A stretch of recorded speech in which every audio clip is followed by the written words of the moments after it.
वित्तीय कार्यवाही कार्यबल परिचय। एफएटीएफ वैश्विक मनी लॉन्ड्रिंग और आतंकवादी वित्त पोषण निगरानी करता है, जिसकी स्थापना वर्ष 1989 में G7 देशों की पेरिस में आयोजित बैठक में की गई थी। इसका उद्देश्य मनी लॉन्ड्रिंग से निपटने के उपायों की जांच और विकास करना था। अमेरिका पर 9/11 के हमलों के बाद वर्ष 2001 में एफएटीएफ ने आतंकवादी वित्त पोषण से निपटने के प्रयासों को शामिल करने के लिए अपने जनादेश का विस्तार किया। अप्रैल 2012 में इसने सामूहिक विनाश के हथियारों WMD के प्रसार के वित्त पोषण का मुकाबला करने के प्रयासों को जोड़ा। एफएटीएफ की अनुशंसाएं। अप्रैल 1990 में इसकी स्थापना के एक वर्ष से भी कम समय में एफएटीएफ ने एक रिपोर्ट जारी की, जिसमें मनी लॉन्ड्रिंग से निपटने के लिए आवश्यक कार्रवाई की एक व्यापक योजना प्रदान करने के उद्देश्य से 40 सिफारिशों का एक सेट शामिल था। वर्ष 2004 में एफएटीएफ ने 9वीं विशेष सिफारिश प्रकाशित की, जो मनी लॉन्ड्रिंग और आतंकवाद वित्त पोषण से निपटने के लिए सहमत अंतर्राष्ट्रीय मानकों को और मजबूत करते हैं। इस प्रकार एफएटीएफ की कुल 40+9 49 सिफारिशें हो गई। वर्ष 2012 में एफएटीएफ ने अपनी सिफारिशों को संशोधित किया और WMD के प्रसार के वित्त पोषण जैसे नए खतरों से निपटने के लिए उनका विस्तार किया।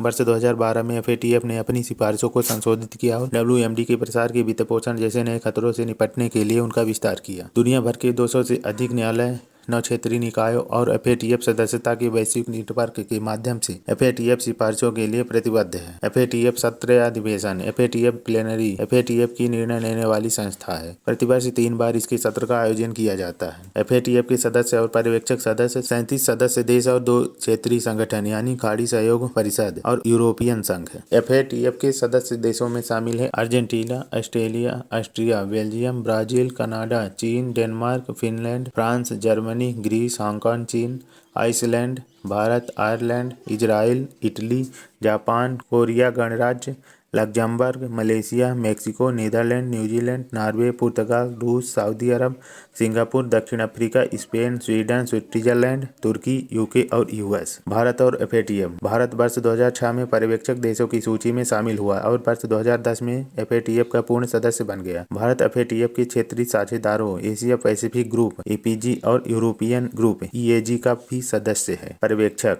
इंडोनेशिया एफएटीएफ का एकमात्र पर्यवेक्षक देश है। कुछ महत्वपूर्ण संगठन जिन्हें एफएटीएफ के साथ पर्यवेक्षक का दर्जा प्राप्त है उनमें शामिल है एशियाई विकास बैंक, अंतर्राष्ट्रीय मुद्रा कोष, अंतर्राष्ट्रीय प्रतिभूति आयोग संगठन, इंटरपोल, आर्थिक सहयोग और विकास संगठन, ड्रग्स और अपराध पर संयुक्त राष्ट्र कार्यालय, संयुक्त राष्ट्र सुरक्षा परिषद की आतंकवाद निरोधक समिति, विश्व बैंक, विश्व सीमा शुल्क संगठन। एफएटीएफ के अध्यक्ष। एफएटीएफ का अध्यक्ष एफएटीएफ प्लेनरी द्वारा अपने सदस्यों में से नियुक्त एक वरिष्ठ अधिकारी होता है। वह एफएटीएफ प्लेनरी और संचालन समूह की बैठकों को बुलाता है और उनकी अध्यक्षता करता है तथा एफएटीएफ सचिवालय की देखरेख करता है। वह एफएटीएफ का प्रमुख प्रवक्ता है और वैश्विक स्तर पर एफएटीएफ का प्रतिनिधित्व करता है। अध्यक्ष का कार्यकाल 1 जुलाई से शुरू होता है और पद संभालने के 2 वर्ष बाद 30 जून को समाप्त होता है। T Raja Kumar Singapore FATF के वर्तमान अध्यक्ष हैं, जिन्होंने जुलाई 2022 में पदभार संभाला था। एफएटीएफ सचिवालय। इसका सचिवालय पेरिस में आर्थिक सहयोग और विकास संगठन OECD मुख्यालय में स्थित है। सचिवालय एफएटीएफ सदस्यता और वैश्विक नेटवर्क के मूल्य कार्य का समर्थन करता है। एफएटीएफ सचिवालय और अन्य सेवाओं के लिए धन एफएटीएफ वार्षिक बजट द्वारा प्रदान किया जाता है, जिसमें सदस्य योगदान करते हैं। एफएटीएफ की ग्रे और black list. FATF plenary. FATF का निर्णय लेने वाले निकाय को एफएटीएफ प्लेनरी कहा जाता है। एफएटीएफ प्लेनरी की निर्णय करने वाले देशों की पारस्परिक मूल्यांकन रिपोर्ट MER के लिए प्रतिवर्ष 3 बार फरवरी, जून और अक्टूबर इसके सत्र का आयोजन होता है। AML-CFT का अर्थ धन शोधन रोधी आतंकवाद के वित्त पोषण का मुकाबला करना है। ग्रे लिस्ट से बाहर निकलने के लिए किसी देश को एफएटीएफ द्वारा अनुशंसित कार्यों को पूरा करना होता है। उदाहरण के लिए आतंकवादी समूहों से जुड़े व्यक्तियों की संपत्तियों को जब्त करना। अगर एफएटीएफ प्रगति से संतुष्ट है तो वह देश को लिस्ट से बाहर कर सकता है। Grey list. जिन देशों को टेरर फंडिंग और मनी लॉन्ड्रिंग का समर्थन करने के लिए सुरक्षित स्थल माना जाता है उन्हें एफएटीएफ की ग्रे लिस्ट में डाल दिया जाता है।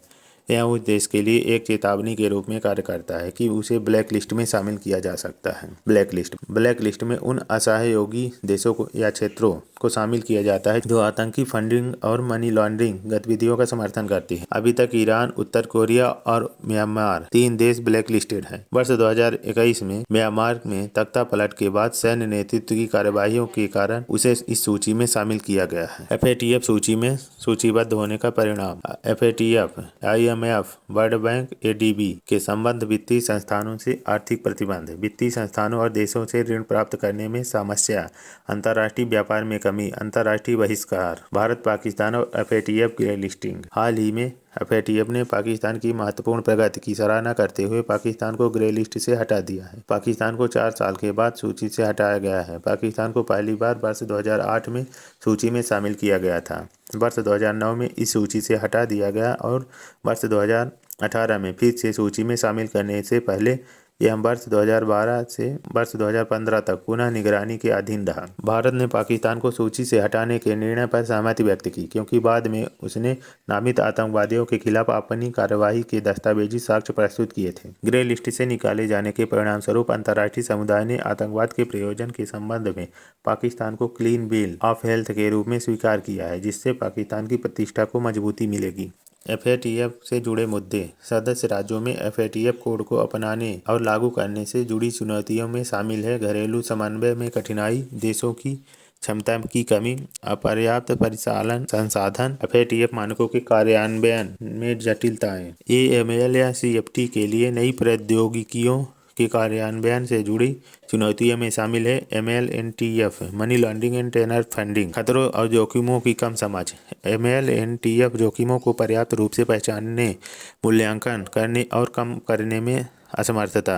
पारंपरिक जोखिम मूल्यांकन उपकरण बड़े पैमाने पर डेटा का विश्लेषण करने की अनुमति नहीं देते हैं, जो जोखिमों के अधिक सूक्ष्म दृश्य प्रस्तुत करने के लिए सहसंबंध तथा विश्लेषण की क्षमता को सीमित करते हैं। एमएलएनटीएफ को प्रोत्साहित करने वाले अन्य कारकों में शामिल है अंतर्राष्ट्रीय संगठनों के बीच समन्वय की कमी और कानून का अत्यधिक दबाव, राष्ट्रीय नियामक योजनाओं में कमियां, अनौपचारिक हस्तांतरण और राष्ट्रीय सीमाओं के पार संपत्ति का संचालन, निजी गैर राज्य अभिकर्ताओं, वित्तीय और गैर वित्तीय संस्थानों के लिए जोखिम दृष्टिकोण को लागू करने की उच्च लागत।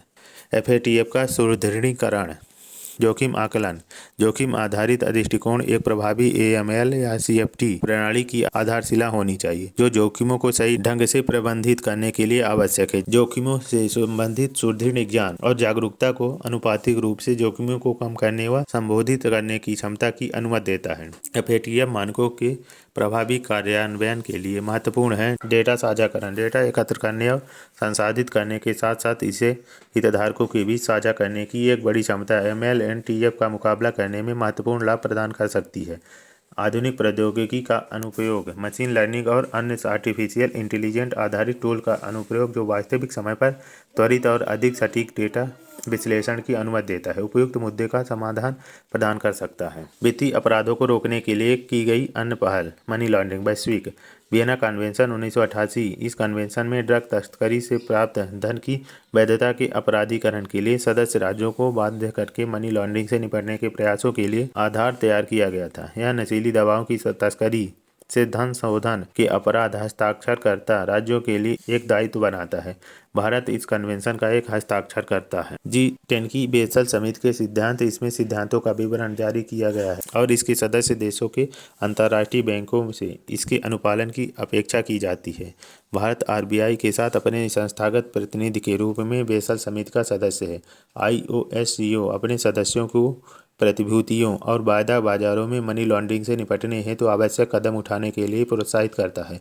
भारत IOSCO बोर्ड का सदस्य है। ड्रग और अपराध पर संयुक्त राष्ट्र कार्यालय UNODC सक्रिय रूप से मनी लॉन्ड्रिंग की पहचान करने और उसे रोकने का प्रयास करता है। भारत UNODC का सदस्य है। Palermo convention 2003। इसे अंतर्राष्ट्रीय संगठित अपराध के खिलाफ संयुक्त राष्ट्र कन्वेंशन UNTOC के रूप में जाना जाता है। यह अनुसमर्थन करने वाले देशों को घरेलू कानून के माध्यम से मनी लॉन्ड्रिंग के अपराधीकरण और सभी गंभीर अपराधों को मनी लॉन्ड्रिंग विधेय अपराधों के रूप में मानने के लिए बाध्य करता है।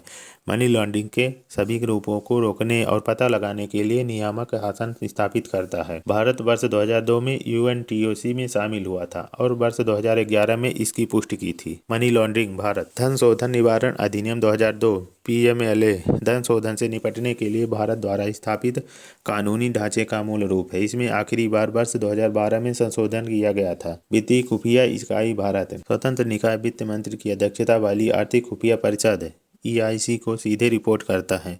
प्रवर्तन निदेशालय ED एक कानून प्रवर्तन एजेंसी और आर्थिक खुफिया एजेंसी जो भारत के आर्थिक कानूनों को लागू करने एवं आर्थिक अपराधों से निपटने के लिए जिम्मेदार है।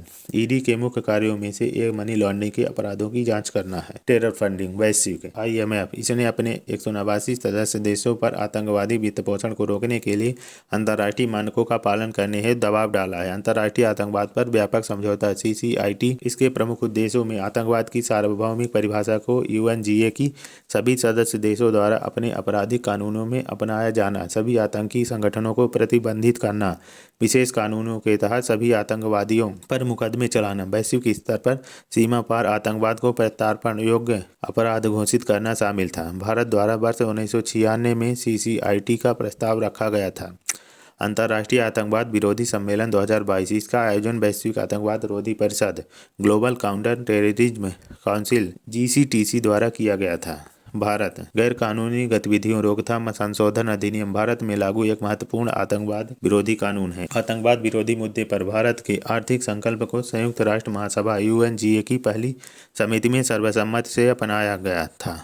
राष्ट्रीय सुरक्षा गार्ड ANSG एक अर्धसैनिक बल है जो मुख्य रूप से आतंकवाद रोधी और अपहरण रोधी अभियानों हेतु उत्तरदायी है। सामूहिक विनाश के हथियारों का प्रसार वैश्विक WMD के प्रसार को नियंत्रित करने के प्रयास अंतर्राष्ट्रीय समझौते जैसे 1968 की परमाणु अप्रसार संधि, वर्ष 1972 का जैविक हथियार सम्मेलन और वर्ष 1993 का रासायनिक हथियार सम्मेलन में निहित है। भारत 1968 की परमाणु अप्रसार संधि का हस्ताक्षरकर्ता नहीं है। भारत ने सामूहिक विनाश के हथियारों और उनकी वितरण प्रणालियों के संबंध में गैर कानूनी गतिविधियों को प्रतिबंधित करने के लिए एक अधिनियम बनाया है, जिसे सामूहिक विनाश के हथियार और उनकी वितरण प्रणाली गैर कानूनी गतिविधियों का निषेध अधिनियम 2005 के रूप में जाना जाता है।